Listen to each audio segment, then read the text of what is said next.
Hello friends, welcome to Jeevanya's kitchen. Friends, இன்றைக்கி நம்ம நல்ல காரசாரமான முறையில் ரொம்பவே டேஸ்டியான தக்காளி குழம்பு எப்படி செய்கிறதுன்னு பார்க்க போகிறோம்.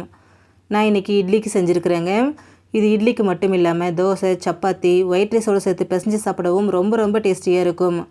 இது எப்படி செய்கிறதுங்கிறத பார்க்குறதுக்கு முன்னாடி நம்ம சேனல் ஜீவன்யாஸ் கிச்சனை மறக்காமல் சப்ஸ்கிரைப் பண்ணி பக்கத்தில் இருக்க பெல் சிம்பிளையும் கிளிக் பண்ணிக்கோங்க.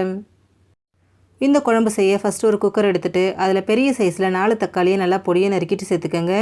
நீங்கள் மீடியம் சைஸ் எடுக்கிறீங்கன்னா ஒரு 5 தக்காளி எடுத்துக்கோங்க, சரியாக இருக்கும்.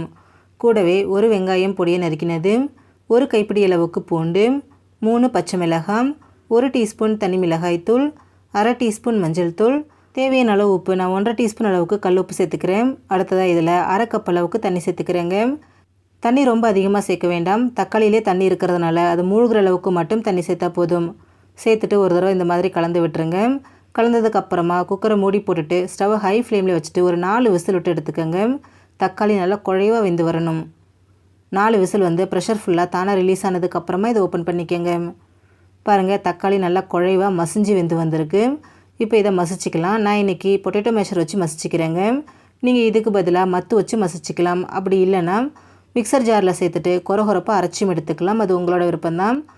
தக்காளி நல்லா குழைவாக வெந்திருக்கிறதுனால மசிக்கிறதுக்கு ரொம்ப ஈஸியாக இருக்கும். பாருங்கள், நல்லா மசிச்சாச்சு. நல்லா கொரகொரப்பாக இருக்குது பார்த்தீங்களா? இந்த அளவுக்கு நல்லா மசிச்சு எடுத்துருங்க. இப்போ இதில் ஒரு குழம்பு கரண்டி அளவுக்கு இட்லி மாவு சேர்த்துக்கோங்க. ரொம்ப புளிச்ச மாவு சேர்க்கக்கூடாது, ஃப்ரெஷ்ஷான இட்லி மாவு சேர்த்துக்கோங்க. அப்போ தான் டேஸ்ட் நல்லாயிருக்கும். இது கப்பளவுன்னு பார்த்தீங்கன்னா அரை கப்பளவுக்கு இருக்குது. சேர்த்துட்டு இது நல்லா இந்த மாதிரி மிக்ஸ் பண்ணி விட்டுருங்க. இட்லி மாவு சேர்க்குறதுனால குழம்புக்கு நல்ல ஒரு கன்சிஸ்டன்சியும் நல்ல ஒரு டேஸ்ட்டும் கிடைக்கும்.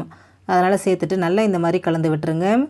கலந்ததுக்கப்புறமா தேவையான அளவு தண்ணி சேர்த்துருங்க. நான் இன்றைக்கி 1.5 கப் அளவுக்கு தண்ணி சேர்த்துக்கிறேன்.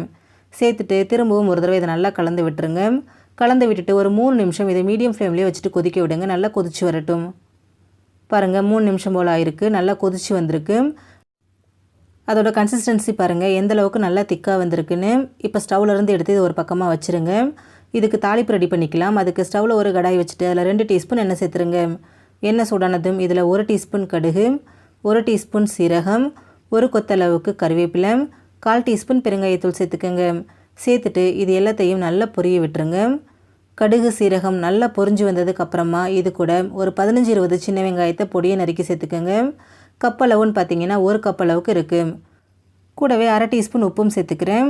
நம்ம குழம்புக்கு ஏற்கனவே உப்பு சேர்த்துட்டோங்க, அதனால் இந்த வெங்காயத்துக்கு தேவையான அளவு மட்டும் உப்பு சேர்த்துக்கோங்க. சேர்த்துட்டு இது நல்லா வதக்கி விடுங்க. வெங்காயத்தோட பச்சை வாசனை முழுமையாக போயிட்டு நல்லா வேகணும். அது வரைக்கும் இதை நல்லா வதக்கி விடுங்க. இந்த குழம்புக்கு சின்ன வெங்காயம் தாங்க ரொம்ப டேஸ்ட்டாக இருக்கும். அதனால் கண்டிப்பாக சின்ன வெங்காயம் சேர்த்துக்கோங்க. பாருங்கள், வெங்காயம் முழுமையாக வெந்து வந்திருக்கு. வெந்துட்டு நல்லா நிறம் மாறி வந்திருக்கு பாருங்கள். இந்த அளவுக்கு நல்லா வேக விட்டுருங்க. இப்போ இதில் ஏற்கனவே நம்ம ரெடி பண்ணி வச்சுருக்கக்கூடிய குழம்பை சேர்த்துருங்க. கூடவே உங்களுக்கு குழம்பு என்ன திக்னஸ் தேவையோ அதுக்கு தகுந்த மாதிரி தண்ணி சேர்த்துக்கோங்க. நான் 2 கப் அளவுக்கு தண்ணி சேர்த்துருக்கேன். சேர்த்துட்டு இது நல்லா ஒரு தடவை கலந்து விட்டுருங்க. இந்த குழம்பு வந்து ரொம்ப திக்காக இல்லாமல் கொஞ்சம் தண்ணியாட்டம் இருந்துச்சுன்னா சாப்பிட்றதுக்கு ரொம்ப டேஸ்ட்டாக இருக்குங்க. கலந்துட்டு திரும்பவும் ஒரு 3-4 நிமிஷம் இது மீடியம் ஃப்ளேம்லேயே வச்சுருங்க. நல்லா கொதிச்சு வரட்டும். பாருங்கள், ஒரு 4 நிமிஷம் போல் இருக்குது. குழம்பு நல்லா தளதளன்னு கொதிக்குது பாருங்கள். இந்தளவுக்கு கொதிச்சா சரியாக இருக்கும். குழம்போட திக்னஸும் ரொம்ப பர்ஃபெக்டாக வந்திருக்கு பாருங்கள். இப்போ இதில் கடைசியாக 1 டீஸ்பூன் அளவுக்கு சாம்பார் பொடி சேர்த்துக்கோங்க. கூடவே 1 கை அளவுக்கு பொடியை நறுக்கின மல்லி இலையும் சேர்த்துருங்க. சேர்த்துட்டு இதை ஒரு தடவை நல்லா கலந்து விட்டுருங்க. கலந்து விட்டுட்டு திரும்பவும் 1 நிமிஷத்துக்கு மட்டும் இதை கொதிக்க விடுங்க. இந்த குழம்பு நீங்கள் இட்லி, தோசை, சப்பாத்திக்கு மட்டும் இல்லைங்க, ஒயிட் ரைஸோடு சேர்த்து பிசைஞ்சும் சாப்பிட்லாம். ரொம்ப டேஸ்டியாக இருக்கும். ஃப்ரெண்ட்ஸ், நீங்களும் இதே போல் தக்காளி குழம்பு செஞ்சு கொடுங்க. எல்லாருமே விரும்பி சாப்பிடுவாங்க. ஃப்ரெண்ட்ஸ், இந்த வீடியோ உங்களுக்கு பிடிச்சிருந்தா லைக் பண்ணுங்கள், ஷேர் பண்ணுங்கள், கமெண்ட் பண்ணுங்கள். ஜீவன்யாஸ் கிச்சனை சப்ஸ்கிரைப் பண்ணி பக்கத்தில் இருக்க பெல் சிம்பிளையும் கிளிக் பண்ணிக்கோங்க. அப்போ தான் நான் போடுற வீடியோஸோட நோட்டிஃபிகேஷன்ஸ் உடனுக்குடனே உங்களுக்கு வரும். தேங்க்யூ.